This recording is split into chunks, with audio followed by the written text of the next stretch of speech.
Quantos de nós já sentimos que estamos fugindo de Deus, seja por medo, dúvidas ou simplesmente por não compreendê-lo? Deus não nos deu um espírito de covardia, mas de poder, de amor e de equilíbrio. Todos nós temos momentos em que nos afastamos de Deus, talvez fugimos por medo, como Jonas, que recebeu uma chamada mas preferiu ir na direção oposta, talvez por dúvidas e falta de compreensão, como Paulo, que antes de sua conversão era um perseguidor dos cristãos, ou talvez olhamos para trás e nos apegamos ao passado como a mulher de Ló.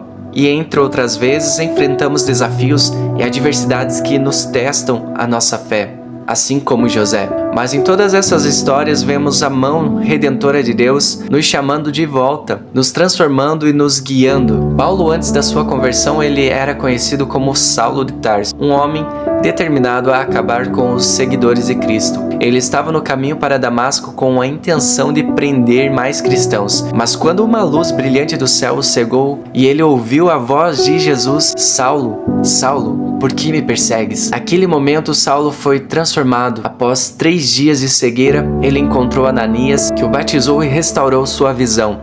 A partir daí, Saulo se tornou Paulo, um dos maiores apóstolos do cristianismo. Agora pense em Jonas. Deus o chamou para pregar em Nínive, mas Jonas fugiu na direção oposta, embarcando em um navio para Tarsis. Deus enviou uma tempestade e Jonas acabou sendo engolido por um grande peixe, onde ficou por 3 dias e 3 noites. Assim como Paulo, Jonas tentou fugir do chamado de Deus, mas foi trazido de volta por meio de uma experiência transformadora. Jonas finalmente obedeceu e pregou em Nínive, e a cidade se arrependeu dos seus pecados. Mas você se lembra da mulher de Ló? Deus decidiu destruir Sodoma e Gomorra e enviou anjos para resgatar Ló e sua família. Eles foram instruídos a não olhar para trás enquanto fugiam, mas a esposa de Ló olhou para trás e se transformou em uma estátua de sal. Isso nos ensina a importância de não nos apegarmos ao passado. Após a sua conversão, Paulo não olhou para trás para o seu passado de perseguidor, mas seguiu adiante na missão que Deus lhe deu.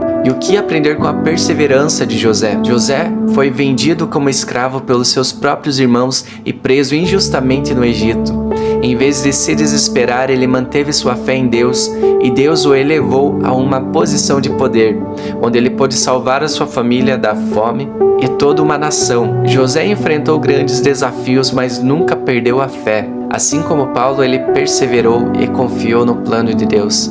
Então, o que podemos aprender com essas histórias? Talvez você esteja fugindo de Deus como Jonas, ou tenha dúvidas e não compreenda a verdade como Paulo antes da sua conversão. Talvez esteja olhando para trás e se apegando ao seu passado, como a esposa de Ló, ou enfrentando adversidades e desafios que testam a sua fé como José. Mas Deus tem um plano para cada um de nós. Ele nos chama de volta, nos transforma e nos guia. Que essa palavra possa te encorajar a não fugir de Deus, mas buscar sua presença continuamente. Não olhe para trás, mas siga adiante com sua fé e confiança em Deus. E quando enfrentar desafios, lembre-se de José e Paulo. Persevere na fé, confie em Deus, Ele está com você.